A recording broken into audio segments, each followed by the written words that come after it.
سورۃ البقرہ کی آیت نمبر 23 ہے۔ الحمدللہ وکفیٰ وسلام علی عبادہ الذین اصطفیٰ خصوصاً علی سید الرسل وخاتم الانبیاء وعلی آلہ واصحابہ الاتقیاء۔ اما بعد فاعوذ باللہ من الشیطان الرجیم بسم اللہ الرحمن الرحیم۔ وَإِن كُنتُمْ فِي رَيْبٍ مِّمَّا نَزَّلْنَا عَلَىٰ عَبْدِنَا فَأْتُوا بِسُورَةٍ مِّن مِّثْلِهِ وَادْعُوا شُهَدَاءَكُم مِّن دُونِ اللَّهِ إِن كُنتُمْ صَادِقِينَ فَإِن لَّمْ تَفْعَلُوا وَلَن تَفْعَلُوا فَاتَّقُوا النَّارَ الَّتِي وَقُودُهَا النَّاسُ وَالْحِجَارَةُ أُعِدَّتْ لِلْكَافِرِينَ۔ وَإِن كُنتُمْ فِي رَيْبٍ، اور اگر تمہیں کسی قسم کا ذرا سا بھی شک ہے، مما نزلنا علی عبدنا،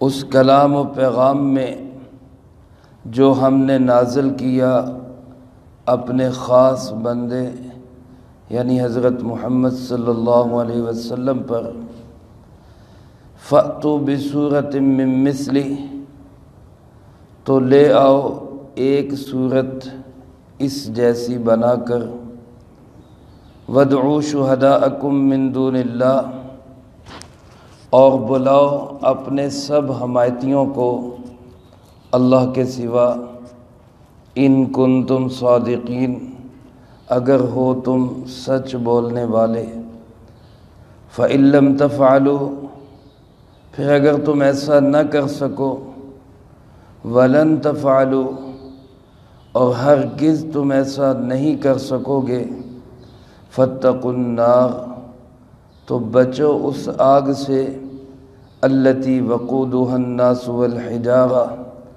جس آگ کا ایندھن انسان اور پتھر ہیں، اُعِدَّتْ لِلْكَافِرِينَ، جو تیار ہی کافروں کے لیے کی گئی ہے۔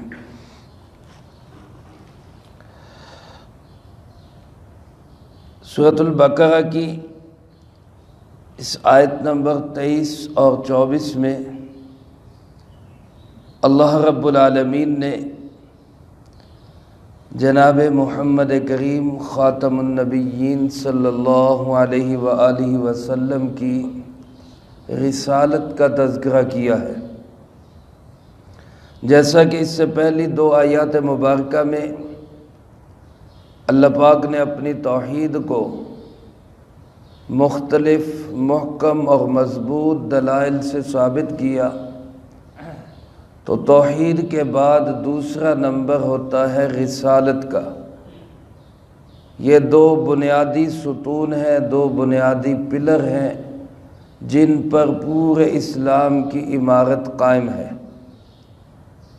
اگر کوئی شخص اللہ رب العالمین کو ایک نہیں مانتا، اس کے باقی دین کی کوئی اہمیت، کوئی حیثیت نہیں ہے۔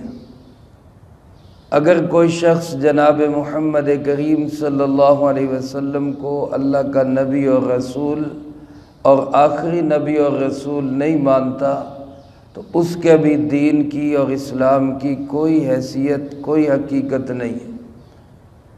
اس لیے توحید کے تذکرے کے ساتھ ہی اللہ پاک جناب نبی پاک صلی اللہ علیہ وسلم کا تذکرہ فرماتے ہیں۔ آپ صلی اللہ علیہ وسلم کی رسالت کو ماننا بعض جگہ پر توحید سے بھی زیادہ ضروری ہے، اس لیے کہ ہمیں یہ بات کس نے بتائی کہ اللہ ہے اور اللہ ایک ہے؟ یہ بات ہمیں کس نے بتائی ہے؟ ہم تک جو پہنچی ہے وہ جناب محمد کریم صلی اللہ علیہ وسلم کے ذریعے پہنچی ہے۔ آپ صلی اللہ علیہ وسلم نے ہی بتایا کہ اللہ ایک ہے اور میں اللہ کا آخری رسول ہوں، تو پہلے آپ کی بات پہ اعتماد ہوگا تو پھر آگے ساری بات چلے گی۔ تو سب سے پہلے تو جناب نبی پاک صلی اللہ علیہ وسلم کی رسالت کو ماننا بہت ضروری ہے، اور پھر آپ صلی اللہ علیہ وسلم کی رسالت ماننے کے لیے بہت اہم چیز ہوتی ہے معجزہ۔ کسی بھی نبی کی نبوت کی رسالت کی دلیل معجزہ ہوا کرتا ہے، اس کی نشانی اور علامت اس کا معجزہ ہوتا ہے۔ جناب محمد کریم صلی اللہ علیہ وسلم کی رسالت و نبوت کا کھلا نشان، آپ کا واضح معجزہ یہ قرآن کریم ہے، جو آج تک بھی موجود ہے۔ اللہ پاک نے جناب محمد کریم صلی اللہ علیہ وسلم کو بے شمار معجزات سے نوازا۔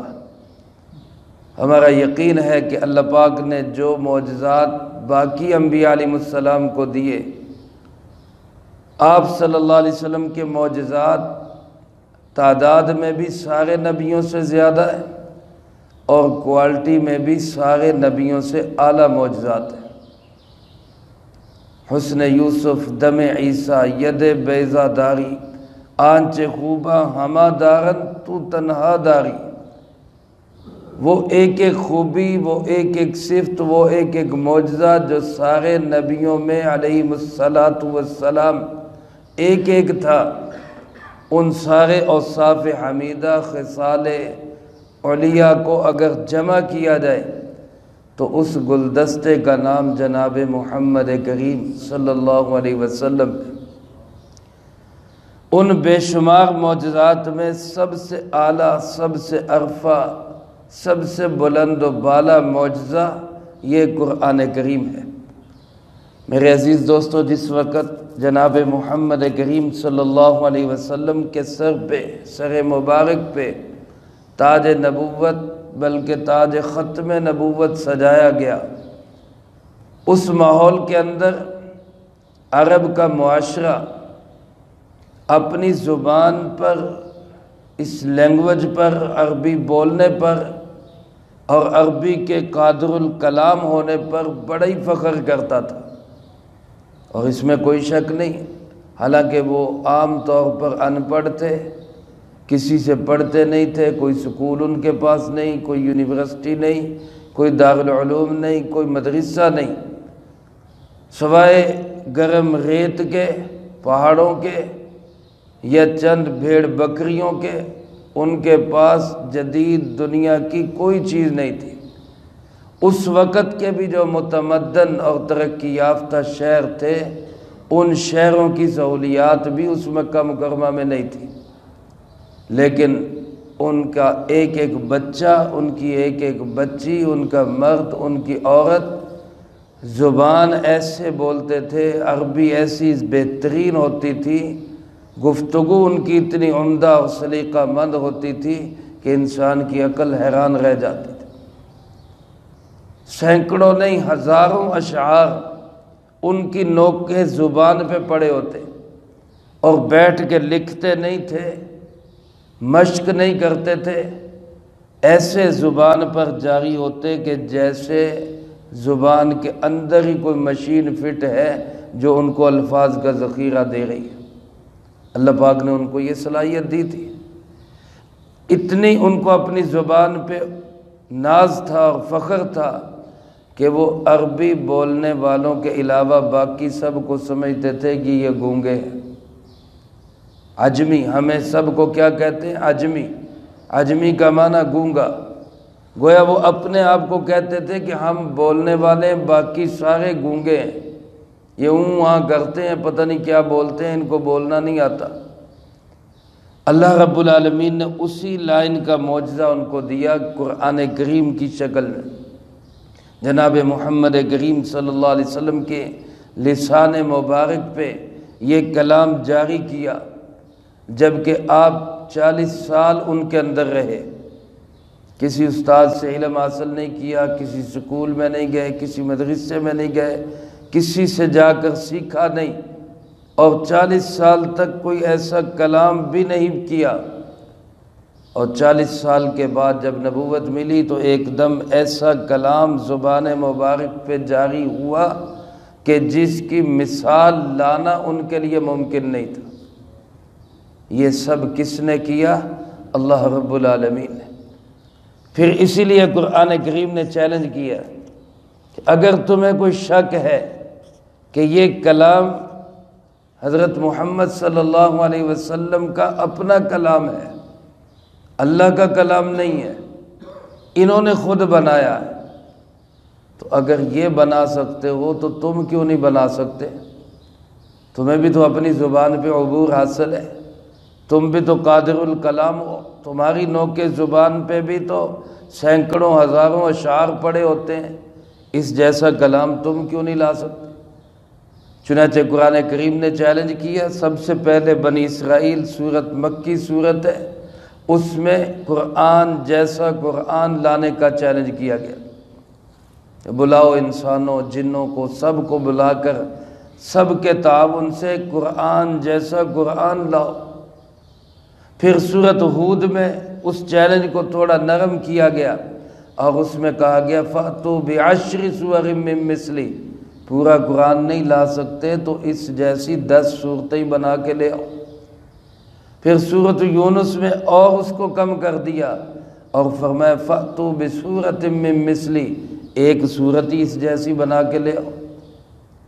یہ سورت بقرہ جو مدنی صورت ہے، گویا مدینہ منورہ میں آ کر سب سے پہلی یہ صورت نازل ہوئی، یہاں آ کر پھر چیلنج کیا کہ اگر تم سمجھتے ہو کہ یہ کلام الہی نہیں ہے، حضرت محمد صلی اللہ علیہ وسلم کا کلام ہے یا کسی انسان کی گفتگو ہے، تو پھر اس جیسی کوئی ایک صورت تم بھی بنا کے لے آؤ۔ یہ چیلنج میرے دوستو اس زمانے کے لوگوں کو بھی تھا، آج کے لوگوں کو بھی ہے۔ آج جدید دنیا میں لوگ بہت چیزیں بناتے ہیں، قرآن کا مقابلہ کرتے ہیں، اس زمانے میں بھی کرتے تھے، آج بھی کرتے ہیں، تو بھائی زیادہ مقابلہ کرنے کی ضرورت نہیں ہے، اس جیسی ایک صورت بنا کے لے آؤ تو سمجھا جائے گا کہ بھائی یہ تو اللہ کا کلام نہیں ہے، تمہارا مقابلہ ہی ختم ہو جائے گا۔ لیکن میرے دوستو 14 صدیاں بیت گئی، 14.5 صدیاں ہونے کو ہیں، کافر اس زمانے میں بھی زور لگا کے تھک گئے، آج کا کافر بھی قرآن کا مقابلہ کرتا کرتا تھک گیا، قیامت تک کے لیے الٹا لٹک جائے، قرآن جیسا قرآن بنا نہیں سکتے، کیونکہ قرآن کریم کس کا کلام ہے؟ اللہ رب العالمین کا کلام۔ اس لیے فرمایا ان کنتم فی ریب مما نزلنا علی عبدنا، اگر تمہیں کسی قسم کا کوئی ریب ہے، علماء نے لکھا ہے کہ ریب اس شک کو کہتے جو بے بنیاد ہو، معمولی سا غور و فکر کریں تو وہ ختم ہو جائے، یعنی قرآن میں بڑی چیز تو ہو ہی نہیں سکتی، اگر کوئی معمولی شک و شبہ تمہیں ہے، تردد ہے، مما نزلنا اس کلام میں جو ہم نے اتارا، اتارنے والے کون ہیں؟ اللہ رب العالمین، اور کس پر؟ فرمایا علی عبدنا، اپنے بندے پر، جناب محمد کریم صلی اللہ علیہ وسلم مراد ہے، اور آپ کی سب سے اعلیٰ صفت یہ ہے کہ آپ اللہ کے بندے ہیں۔